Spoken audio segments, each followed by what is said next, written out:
America's foreign wars end in military victory. There are unconditional peace treaties and celebrations. But Vietnam is different.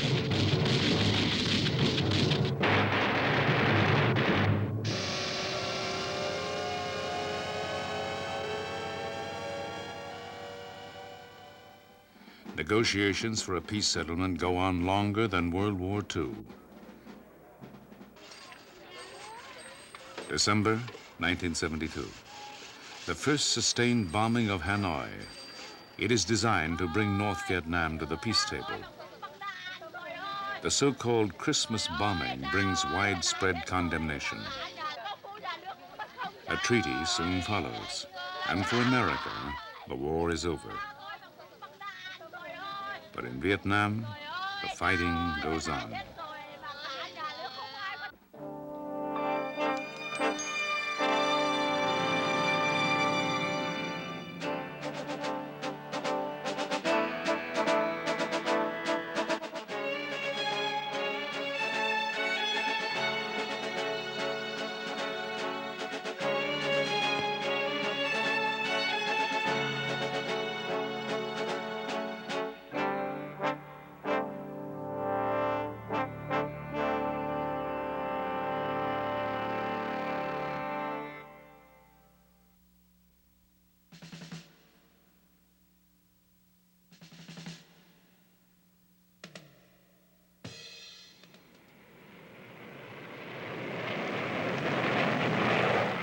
The U.S. tries for 8 years to bomb North Vietnam to the peace table.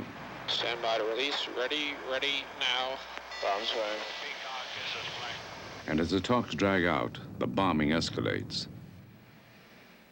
The calculated use of this negotiating weapon by President Nixon and Henry Kissinger is described by Nixon aide John Ehrlichman. Bear in mind that Henry and Nixon played good guy, bad guy in these negotiations, just like a couple of cops. Henry would go to the negotiations and say, and I have this from Nixon, I know this, it was their strategy. He would say to the North Vietnamese, look, I represent this crazy fellow Nixon over there. There's no telling what he might do. I am a very reasonable man. I am a man of peace. I oppose these bombings and so on, but there's no telling what Nixon might do. So you'd better make your deal with me because I'm going to be easier to get along with than he is.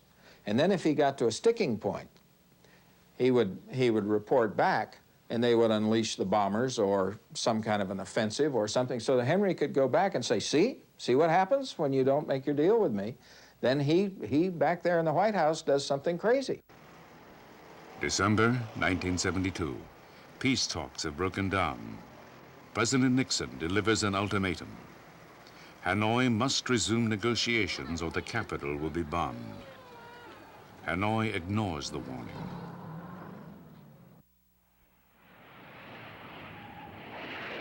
December 18th, day one of the bombing of Hanoi. The U.S. deploys 121 giant B-52s from bases 5,000 miles away. Communist defenses swing into place.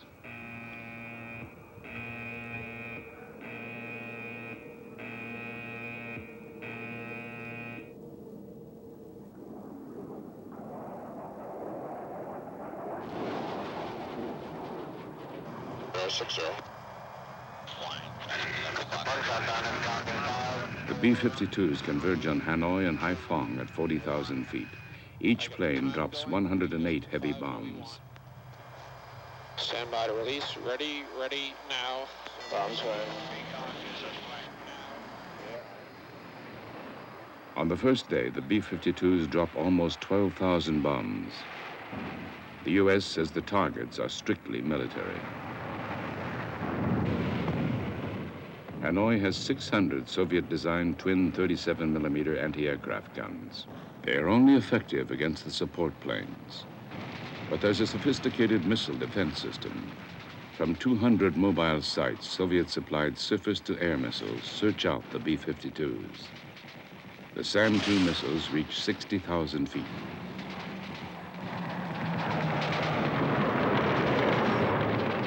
Three B-52s are brought down on day one. A senior Hanoi official, Ha Van Lao. On avait un slogan. We had a slogan, fight and build, fight and produce at the same time. Dans les grandes agglomérations, in the large urban centers, which could become targets for the bombings, the children, the old people, those who couldn't participate in the fighting, were evacuated to the country. The schools, the factories were also moved to the country in order for the people to continue their studies and production. And even the city markets were moved. But everyday life always continued. Day 2. The tension in Hanoi builds.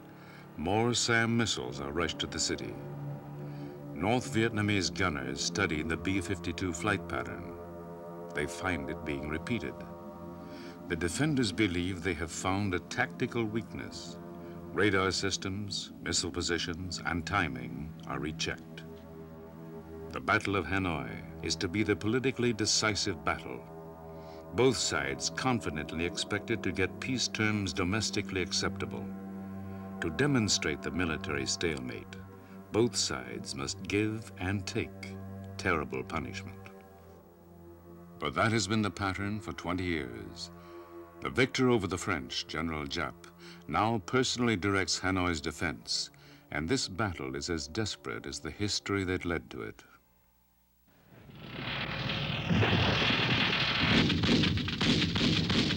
In 1954, in the war against the French, the Vietnamese communists established a tough fight-talk strategy.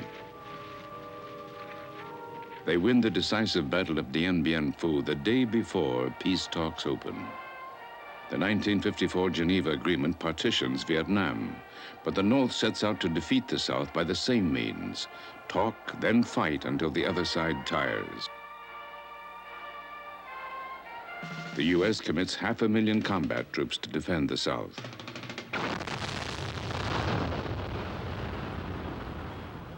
And it gradually escalates bombing of the North. The U.S. strategy is also to bargain from strength. President Johnson expects the bombing to force Hanoi to terms within 6 months. Ho Chi Minh's government believes time is on its side. It had fought the French for 9 years. By the time the U.S. enters the conflict, Hanoi has been on a war footing for 20 years. Hanoi states its minimum position: total American withdrawal and reunification of Vietnam. Both sides believe they can impose a military solution. Hanoi sends enough men south to match the American troop buildup. As the communists increase the infiltration, the U.S. systematically bombs the North. The communist 1968 Tet Offensive ends 3 years of stalemate. The simultaneous attack on South Vietnam cities undermines American confidence. President Johnson freezes U.S. troop levels and suspends bombing of the North. Both sides agree to commence negotiations in Paris. Richard Nixon is elected president. His Secretary of Defense, Melvin Laird. But the day I entered the Pentagon, I stated I'd be there for 1 day longer than 4 years, and no more. And that my objectives were to withdraw American forces from Vietnam in an honorable fashion, because I did not support the large ground involvement of American forces in Southeast Asia.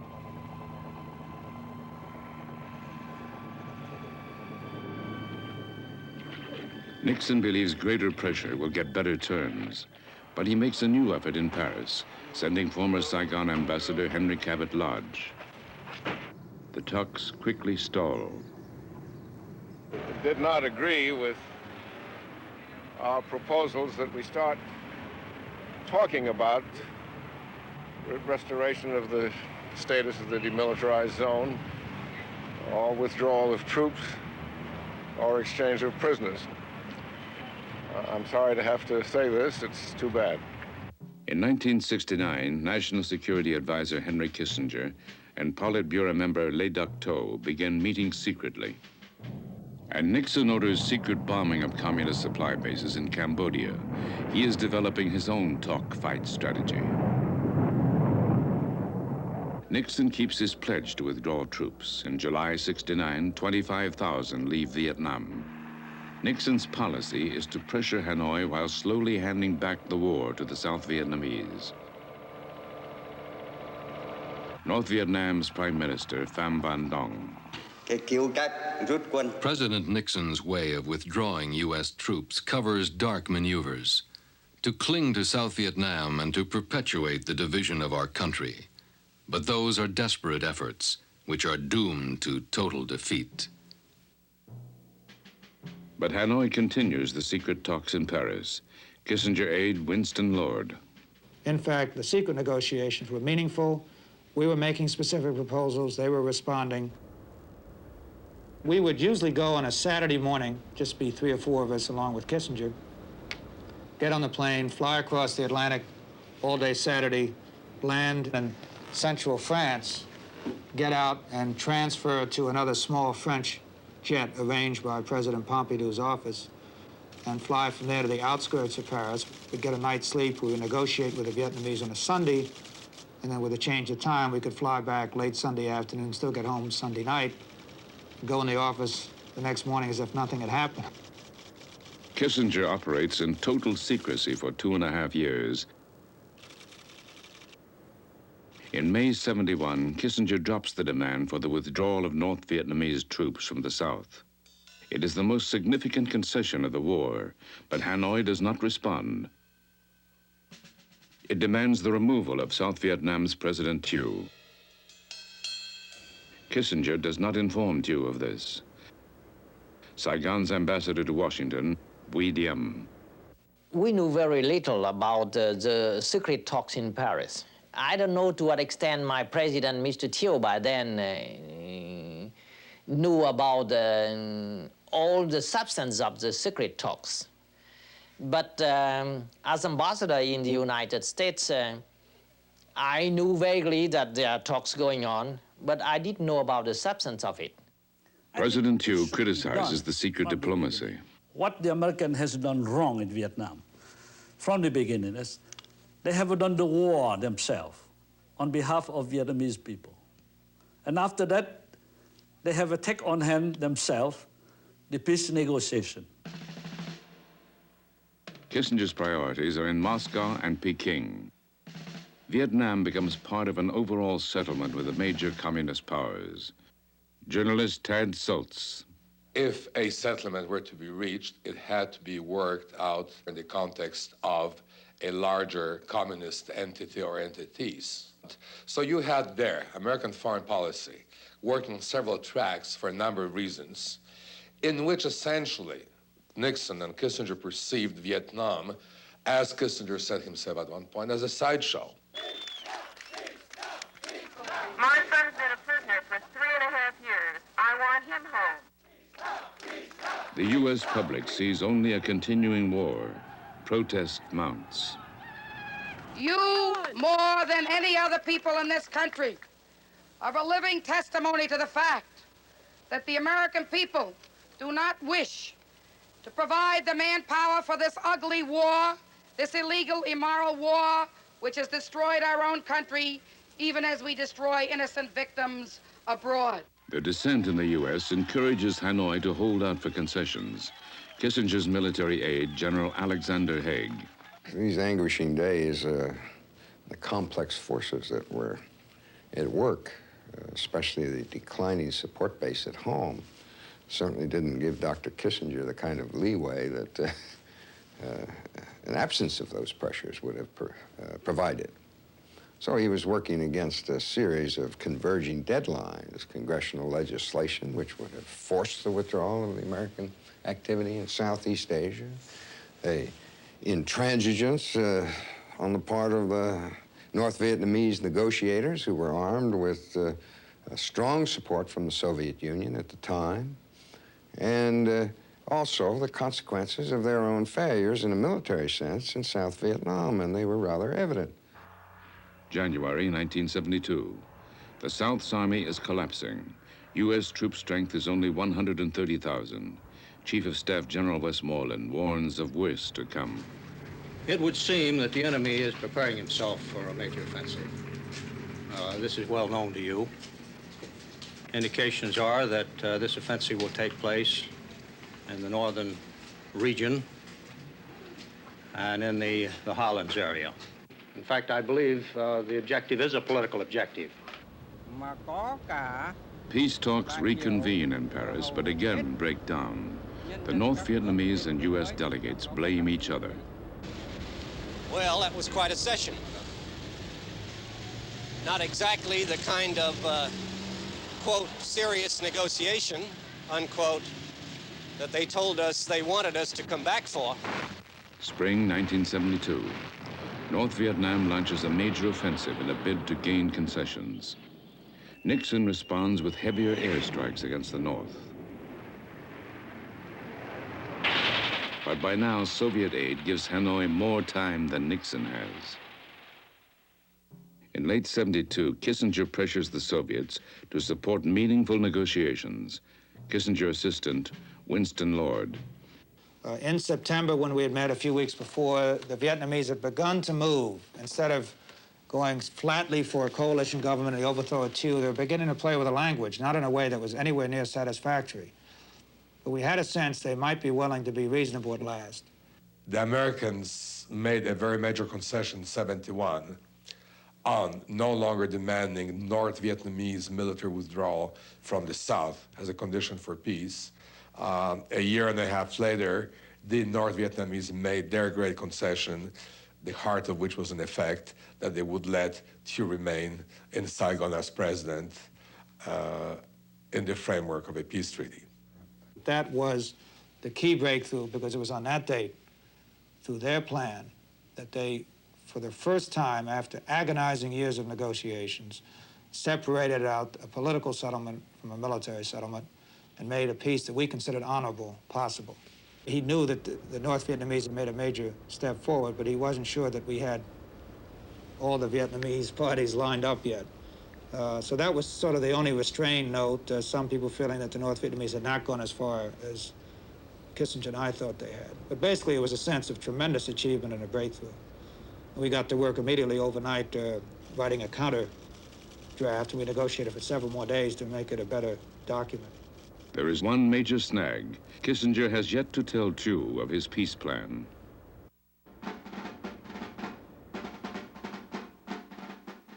October '72.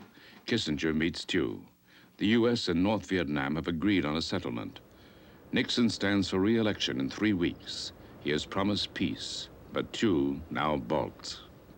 I have to fight for the fate of my country.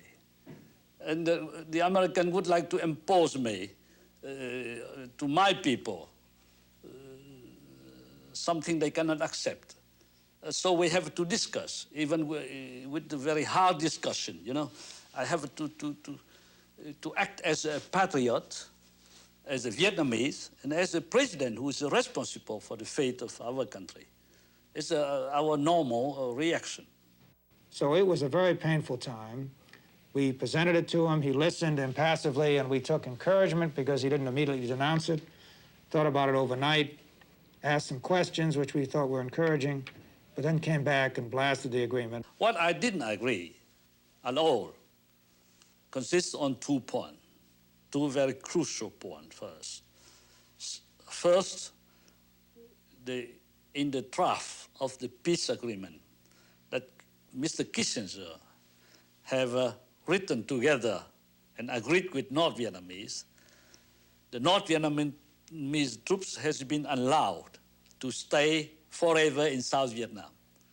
And no clause at all in the draft of that treaty has mentioned how and when the North Vietnamese troops will leave the South Vietnam to go back to North Vietnam.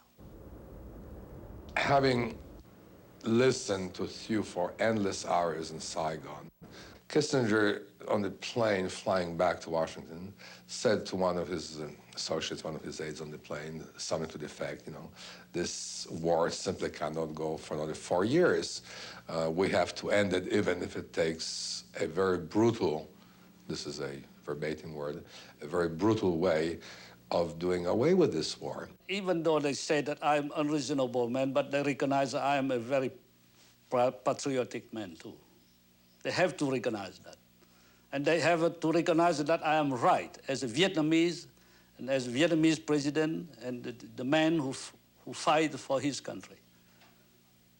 I am not a yes man, I am not a puppet, I am not agree with everything the American would like to impose to our people.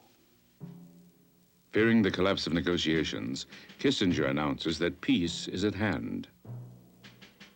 Nixon has only 2 weeks to force Thieus compliance. Hanoi has imposed an October 31st deadline, but technicalities raised by Hanoi delay the signing. We tried to be reasonable. We tried to keep the demands for change within reasonable limits. We tried to accommodate some of Hanoi's changes, but they began to pile up these changes, and by December it was clear that they were playing on our public opinion, undercutting us at home, and stonewalling us in Paris. And there was no choice but to break off the negotiations.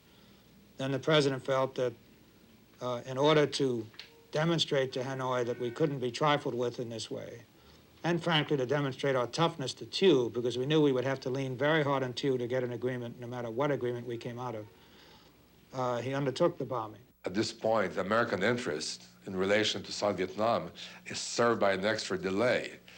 So we make it appear that diplomacy is breaking down, that strong measures are necessary. The North Vietnamese, who maybe were themselves too clever by half, who had really caused this whole problem, are beginning also to respond militarily to some extent.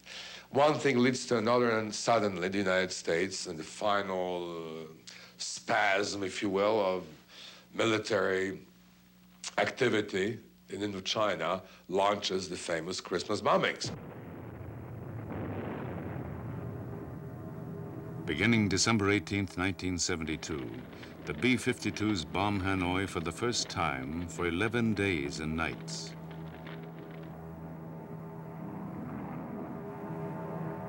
The city is ready with emergency plans. An expert on North Vietnamese tactics, Brian Jenkins. They had the most elaborate measures to deal with the bombing in terms of relocation of their industries, in terms of routes of transportation. I don't mean to say that the bombing was not having, was not hurting them. No country can be bombed and take it complacently and say that does not have some effect. But bombing was something they had dealt with before, that they were prepared to deal with. In the first 2 days, Hanoi discovers a weakness in American tactics. Day 3, waves of B-52s are approaching on an unchanging flight pattern. It is a night attack, the most severe test of Hanoi's defenses. Again, more than 200 missiles are launched. 500,000 people shelter and wait. 6 B-52s are shot down in 9 hours.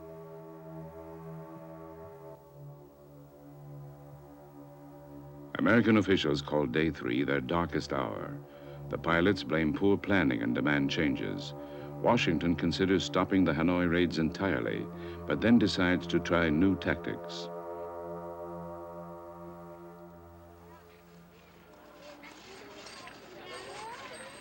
Hanoi's newspapers show photos of 5 captured B-52 pilots.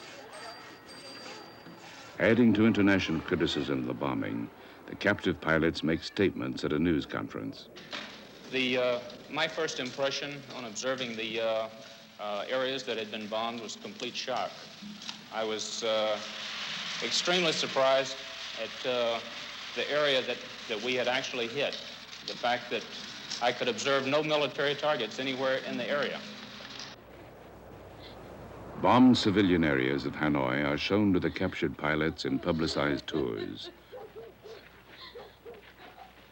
American officials insist that only military targets are selected.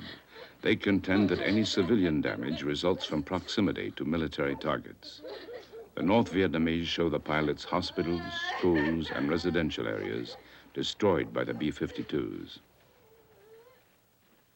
We observed a row of shops and living quarters which had been bombed, and also a hospital which had been badly damaged, and we observed a school which had been bombed heavily. At the end of day 3, Hanoi, for the first time ever, gives civilian casualties. 215 killed, another 325 wounded. The Pope and the United Nations condemned the bombing. Newspaper reaction. From Japan, quote, "Nothing is more grotesque." From Buenos Aires, quote, "Genocide." From West Germany, quote, "A crime against humanity." Says the London Times, Nixon ordered saturation bombing. This is not the conduct of a man who wants peace very badly. Says the New York Times, civilized man will be horrified. In the U.S., Congress is threatening to cut off all U.S. aid to South Vietnam. Nixon and Kissinger exchanged messages with Hanoi, but the two sides disagree on conditions for new talks. Day 4. The B-52s now attack Haiphong Harbor. Soviet and Chinese ships report damage. So do 6 embassies. Those of Cuba, Egypt, India, East Germany, Bulgaria, and Albania.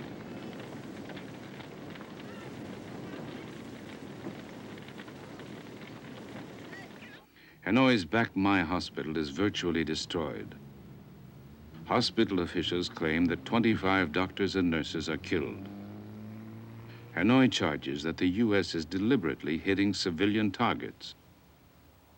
U.S. officials point out that the hospital is only 1,000 yards from the Bac Mai military airfield. By day 4, U.S. losses total 9 B-52s and 4 F-111 fighter bombers. 43 American pilots are killed or captured.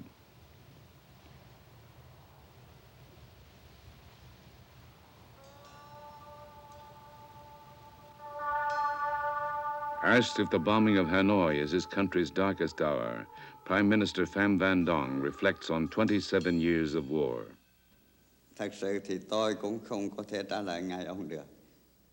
To tell the truth, I cannot answer your question immediately. It needs some reflection.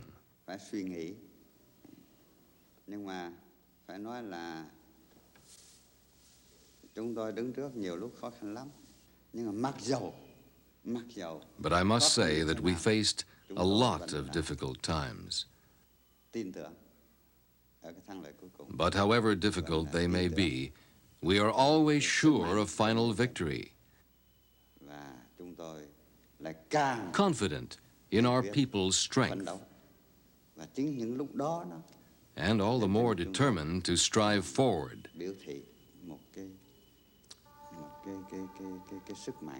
It is in those times of difficulty that our people showed unimagined, unparalleled strength. That's the truth.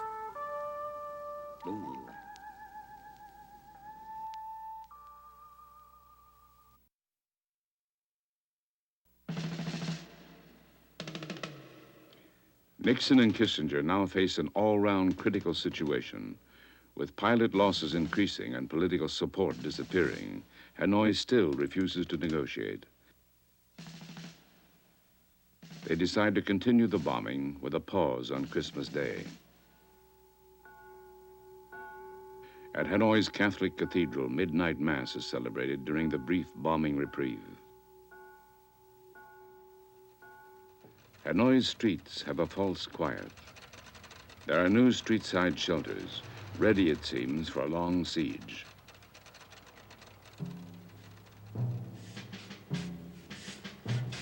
The people are told to copy the soldiers and dig deep to survive the bombing.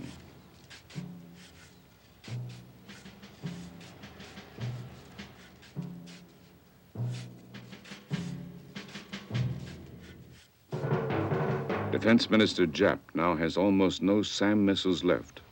400 have been used in the first 2 days. Only 14 will be fired on the last day. Because rail lines, roads, and bridges are destroyed, Soviet replacements cannot reach Hanoi. Time is now against both sides.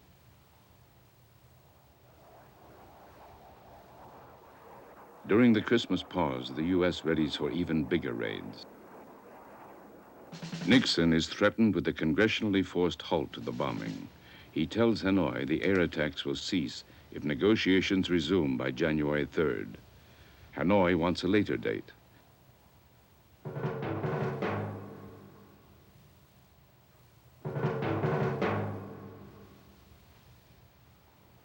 The United States now launches the biggest raids of the war. December 26th, day 8 of the bombing. About 4,000 tons or 12,000 bombs are loaded at bases in Guam and Thailand.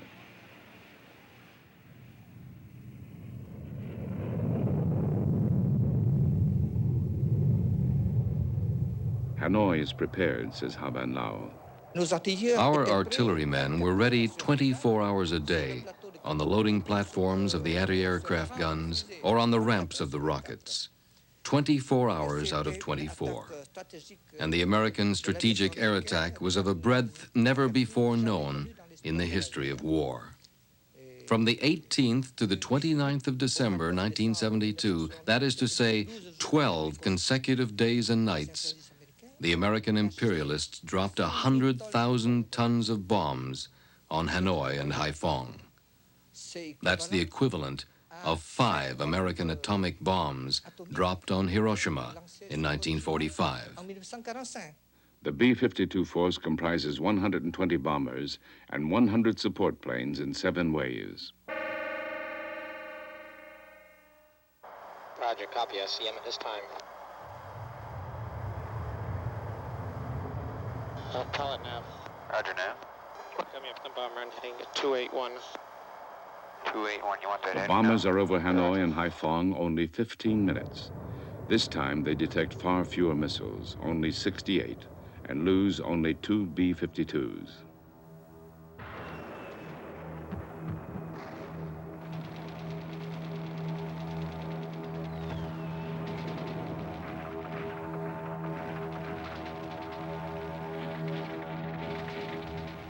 The intensity of the 15-minute bombing leaves some residential areas in total ruin. Cam Tien district is leveled. Officials widely publicize civilian casualties, claiming 200 dead and 5,000 homeless in this one district. These are official North Vietnamese films. The U.S. again insists it is aiming at military targets. Officials point out that civilian casualties are very light compared to bombing raids of World War II.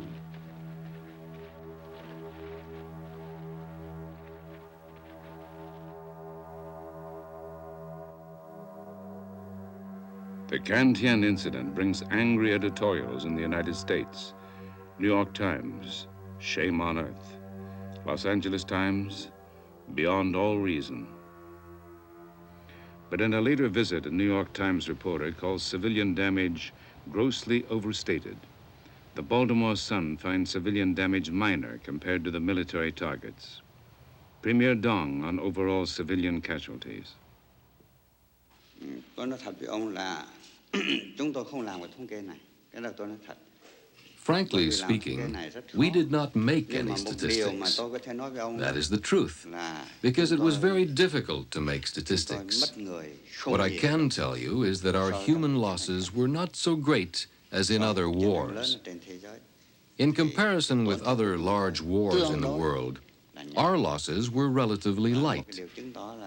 An evidence of this is that during 30 years of long and hard wars in which the quantity of bombs and shells used were estimated to be several times larger than that of World War II, we Vietnamese continued to live, to fight and work, and our population increased. This shows that our casualties were not great.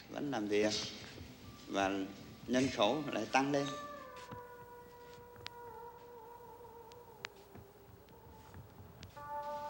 No amount of bombing could break Hanoi's morale, says analyst Brian Jenkins. The cumulative effect of the bombing could ultimately have reduced North Vietnam to ashes, to rubble. But even amidst that rubble, I believe that the North Vietnamese still would have had the stomach to fight. Day 11. Hanoi's Soviet MiG fighters now take the brunt of the battle. Ammunition is critically short. 1,000 SAM missiles have been used. Now very few are in evidence.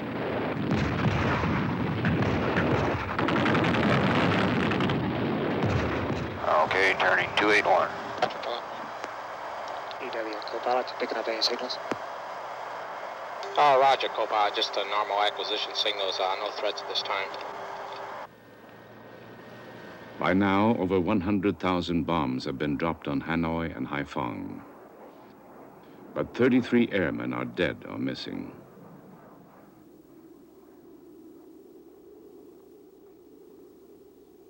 Day 12, a smoldering silence.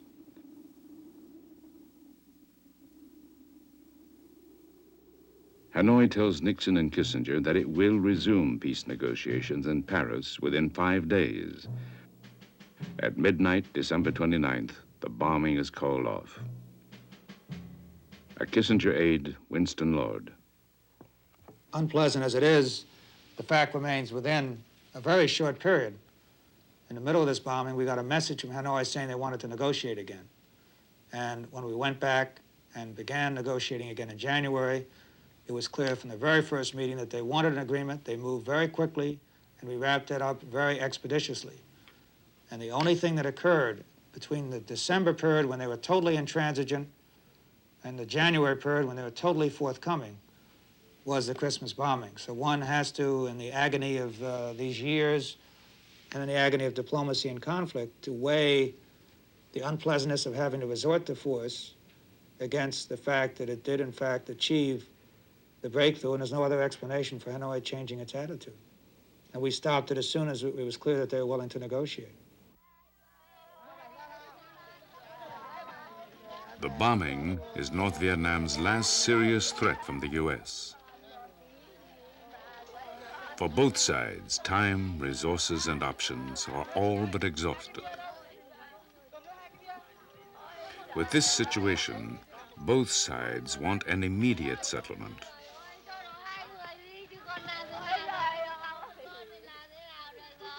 The U.S. now pressures Saigon to accept terms or face a total end to American aid.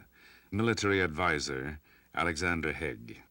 President Chiu was facing two impossible alternatives. The one was to accept the conditions. The other was to reject them and be faced with a cutoff of American support. He took the lesser of two evils. I have accepted unwillingly because at any time, we have been put in the dilemma not to accept the peace agreement, to continue to fight with what? Because the American aid will be cut. Now, Hanoi, Washington, and Saigon agree to terms. North Vietnam will keep its troops in the south. President Nixon announces that for America, the war is over. The following statement is being issued at this moment in Washington and Hanoi. At 12:30 Paris time today, January 23, 1973, the agreement on ending the war and restoring peace in Vietnam was initialed by Dr. Henry Kissinger on behalf of the United States and Special Advisor Lee Duc-Tho on behalf of the Democratic Republic of Vietnam. The agreement will be formally signed by the parties participating in the Paris Conference on Vietnam on January 27, 1973, at the International Conference Center in Paris. The ceasefire will take effect at 2400 Greenwich Mean Time, January 27, 1973. Henry Kissinger and Lee Duc-Tho win the Nobel Peace Prize. Tho rejects it. The South Vietnamese call the agreement a communist victory. Cabinet Minister Nguyen Thien Hung. All the major points that the communists insist on at the beginning of the Nixon administration were totally given to them at the end. And that is not justified for the Vietnamese as well as the American sacrifice of 4 years during the Nixon administration. As the formal peace documents are signed, South and North Vietnamese troops continue fighting. Both sides accuse each other of expanding the war. President Thieu claims the North does not want peace. And they realize well that after the signing the peace treaty, certainly with the domestic problem in the United States, they guess that the United States will not intervene again, will not react again, and will not be able to provide enough military aid and economic aid for South Vietnam. So they will have a free hand to renew the war and to overrun us. That's that the North Vietnamese has in mind by signing the treaty. To reassure Thieu, President Nixon makes an extraordinary promise. He secretly pledges full U.S. retaliation if South Vietnam's existence is threatened. He pledges solemnly that if the North Vietnamese violate seriously the peace agreement, the United States will react rigorously. And secondly, the Vietnamization, so-called, will go along fully and completely under the financial aid, the economic aid, the military aid will be provided enough on time and as long as we need to counter the communists. Nixon rushes $1 billion worth of military equipment to South Vietnam in the weeks before the peace signing. But an angry Congress increasingly cuts back financial aid, while the Soviet Union continues to support the North. Defense Secretary Laird. With the tremendous influx of Russian equipment, I believe that kind of broke the back after 1973 of the South Vietnamese and destroyed their will and desire to a great extent. Take, for example, the voting in the Congress of July of '73, after the Paris Accords had been arrived at, when the American Congress voted to cease all bombing in Southeast Asia. I said at the time to President Nixon, this is the end of South Vietnam. We have just stripped our sanctions from the '73 Accords. That proved to be precisely the fact. It was one of the most tragic actions taken by the American legislature in my living memory.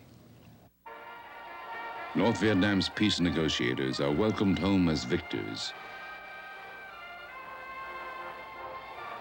The peace agreement is a repetition of Hanoi's successful strategy 19 years earlier. Now, 150,000 communist troops are in place in South Vietnam. The supply routes are open.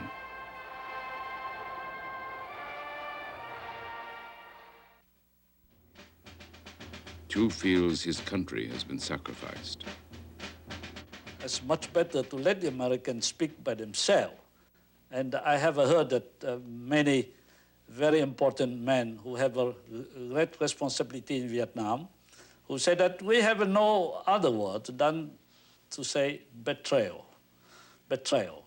In President Nixon's defense, aide John Ehrlichman says the Vietnam peace settlement had a wider context. But it seems to me that you can make the case, as an outsider, that he won a great prize in opening China and in forging some kind of an alliance with China vis-a-vis Russia. That's a great prize to have won. And if the price of that was a cynical peace in Vietnam, then historians are going to have to weigh the morality and the pragmatism and all these other things that historians like to weigh. Nixon's secret Vietnam commitment is never tested. Watergate destroys his presidency. The Vietnam Peace Treaty exists only on paper. Fighting continues even as the agreement is signed. The Watergate scandal destroys both Nixon's presidency and any prospect of U.S. intervention in Vietnam. As Nixon resigns, August 1974, Hanoi is preparing its final offensive.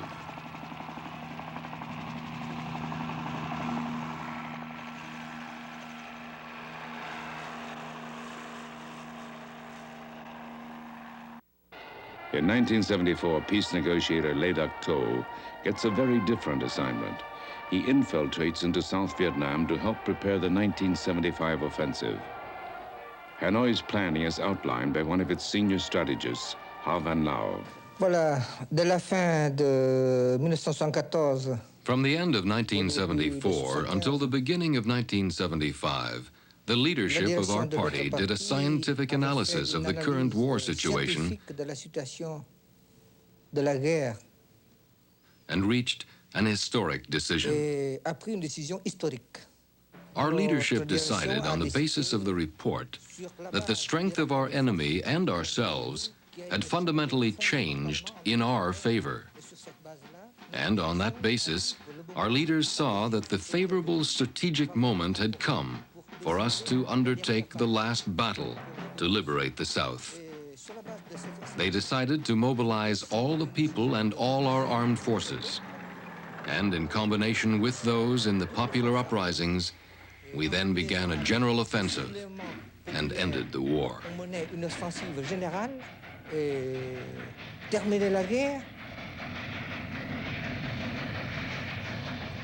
Hanoi plans to invade in the spring of 1975. It is confident the U.S. will not intervene, exhausted by both the war and the Watergate scandal. But Hanoi anticipates 2 years of bitter fighting. It will actually take only 55 days. South Vietnam, without U.S. troops or aid, will collapse. Its president later calls the peace treaty a death warrant.